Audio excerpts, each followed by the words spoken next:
Hey guys, and welcome to a new video. Today I'm going to be showing you guys how to use command blocks in Minecraft. So get your pizza rolls ready and enjoy. Alright, so the first thing you're going to want to know about command blocks is the three different types. We have impulse, chain, and repeating. Impulse is the main command block that you will use for most of your command block setups. So what it does is basically just does a command that a player can do, but in the block. Secondly, we have the chain command block, which allows for chain commands to all happen simultaneously. Lastly, we have the repeating command block, which takes the same command and repeats it every single tick of the game when toggled on. So let's get on to the tutorial. Command block. So what it does is just summons a zombie when the button is flipped. Now the zombie dies only for me because I have a command block set up right now that kills all mobs in the area. So that is why it's dying, but it won't do that for you. So the command goes summon Minecraft zombie ... The mob interface has a search system, so you can type in whatever you want, say salmon, or like say there's a lot of A's, just like, or B's, and just like the title of the item you want, just type like the first letter or two, and it will probably be a shorter list, easier to find. And the tilde just represents where the command block is, so the zombie will spawn directly where the command block is. Next, we have lightning, which is the same thing, just a different entity. In the entity list is boats, minecarts, armor stands, and any mob in the game. Next, we have the place block command, which is fill the coordinates of the starting position and the coordinates of the ending position and the block you want to be replaced with. And when the button is pushed, it will replace all the blocks in the area with the block that you have chosen. Next, it's the same command but with air, so that way you can remove that. Then it goes away. It's pretty easy to use. Just need to have the coordinates of the starting position and the coordinates of the ending position. This is easy to use if you don't have World Edit and you don't have Bucket. So that is pretty much all for the impulse commands. Next, we have chain command blocks. Now, the incorrect way to use this is directly putting a chain command block in the starting position. You never want to do that. It will not work. See, this command, it cannot be powered by a button. You need to instead start with a command block like this, have it facing this position. You do this by facing the opposite direction that you are placing the command block facing wise. So that way it'll be facing this way, so you want it to be place it this way to get it to face that way. Then you will get chain command blocks, and works just like that. And so this will summon 4 zombies instead of 1 zombie, just like that. And same can go here, except it's 2 lightning bolts, just like that. Now, a cool feature if you are trying to repeat command blocks, but you don't want to type the command block in manually, you can control middle click a command block, and it will save it with the commands inside of it. So then you can go a lot like this, and then go back, push the button, and it's already got the command in it. Easy way to get lots of chain command blocks of the same command without having to spend a lot of time on it. Lastly, we have the summon zombie, summon lightning, and place block on repeating command blocks. So this will basically summon a zombie every single tick. And same goes here, but for lightning.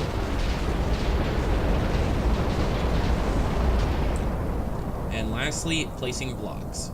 Now this is very useful because that means you cannot break the block, meaning that you can eventually, like, say, make a giant wall and if for an adventure map, and so you cannot break the wall until it is turned off. So like say there's a challenge and you got this vault door and you don't want them to be able to open it, but you want it's kind of like a survival. You make the entire vault hooked up to repeating command blocks, and all of it works just like that. Now then that way your vault is impossible to break into until they solve the puzzle, unlocking the vault door, allowing them to break inside of it. So that is all for the basic command blocks. So let's get on to more complicated commands. Alright guys, so the next phase of this tutorial is talking about how you can use NBT tags to make commands a little more complicated. So you're going to want to get your command block out, get your lever out, and just sort of set everything up. And then you're going to want to get, say you want to kill all mobs within a certain area, but only specific mobs as well. A good way to do that is to start out with kill at E, just like that, with a bracket, and then you're going to want to do type equals, and then you're going to want to do whatever mob type you want, or if you want this to be everything but a certain thing. So say you don't want players to die, you'd instead do an exclamation mark and then player, and just like that, you've got a command block that will kill everything except players, which, when flipped, kills all the items on the ground, kills all the mobs. Of course, mobs are already dying because of a command block I already have running. But simply this helps delete items or cause lag. Clear lag. Alright guys, so my audio cut out for the end of this video, so I'm just having to redo the end. So we're just going to start off pretty much where we left off. So we have kill at all, or at E, everything. And then we do type equals, and then we do item. We'll almost do ITE and press tab and autofill. So you do whatever you want to kill, you put the entire name in and you press tab, except you put the entire name in except for the last letter. So you'd go like that, and after that you'd go like that, and that's where we left off, right there. We had a command block that killed all items whenever you flip the lever. Next, to switch into other command blocks, you want to flip this and flip this again, and it's in repeat. Flip this to have it always active. This means it'll be a repeating command blocks and you don't need the lever. See, so this, even if it's flipped on or off, will still work.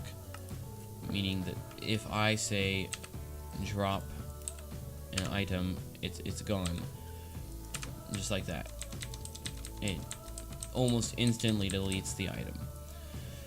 So onwards to the next phase, which is extending the radius. Alright guys, for the next part we're going to be setting up the range. So that's going to involve going into the command, putting an apostrophe and typing distance, and then you're going to put a 0, dot, and then the size of your spawn. So I'm going to do 5, but yours would be something like 250. This doesn't have to be a spawn, just has to be an area that you don't want mobs to spawn, or you don't want items to spawn. And then after you set the length of the command block's reach, so I'll do something like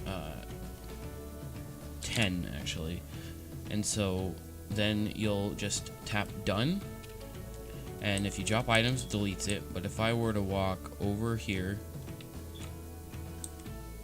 items no longer get deleted. So it only delete items within the area of the command block. This is useful for other things, including spawn protection, which I'm about to cover right now. So all you're really going to need to do is have 2 repeating command blocks, just like that,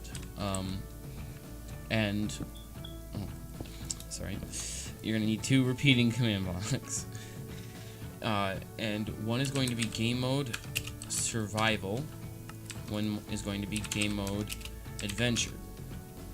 Alright, so game mode adventure is going to go at A, and then distance, and it's going to be 0 dot dot, and then the size of your spawn. So say your spawn is 10 blocks big, and then you're gonna go just like that, and that'll finish the distance. But if you like have admins on your server, to stop them from going into survival mode, adventure mode, every time that they go to spawn, you'd simply just go do an apostrophe game mode, and then you do survival. So this would only turn people to adventure mode if they are in survival and within 10 blocks of the command block.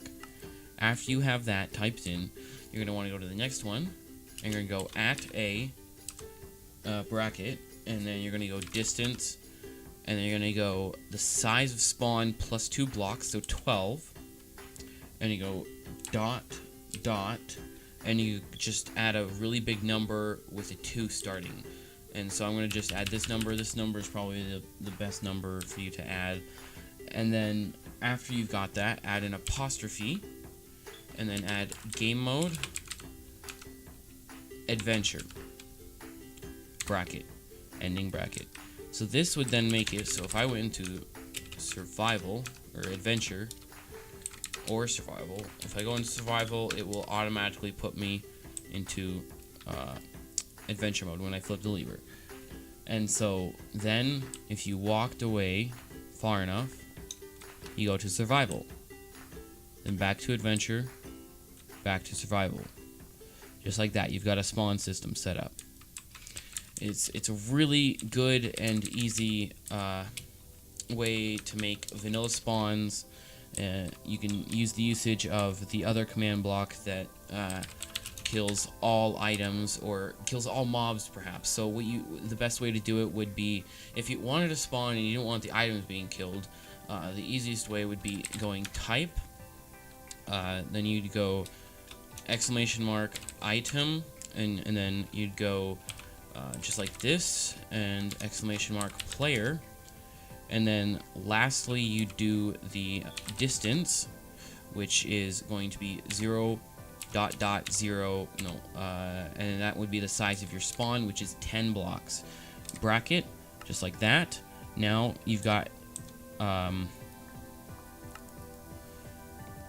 no item killing. So if I went ahead and spawned a minecart, for example, on a rail, it would delete the minecart because that is an entity, and it did not. Oh. Okay. So you just need to make sure that you flip the lever after you have all the command blocks set up, and that will work. So this will no longer allow any entities to spawn except for the items that you have selected as whitelisted against it. So basically it won't kill items and it won't kill players, and you could simply just do another apostrophe and then type, and then the item you don't want spawning. So say you don't want PvP in this area. This is the easiest way to do it. Just doing arrow. So you can't do ranged arrows in this. And another quick way for another one is to simply go ahead and activate another command block, and you go ahead and give the effect give at player. How about regeneration for about 150 seconds, and the amplifier would be 255, which means it would heal them instantly. Particles true, and you click done, just like that. Flip the lever off and on. Okay, sorry about that. Maybe lower this time a bit to like 10. So we go effect clear at player, effect give. I'll go ahead and give myself my night vision again. So that's going to be at 10 seconds until we leave spawn. Of course, I did forget to do that. So you want to make sure that You've got distance for this, 0, dot dot, and then your spawn size, just like that, and that will fix it. So after you leave, it will start going down. So as long as you're not in spawn, you don't get regeneration, and just like that, you've got your 4 command blocks to a perfect vanilla spawn. I hope you guys enjoyed this video.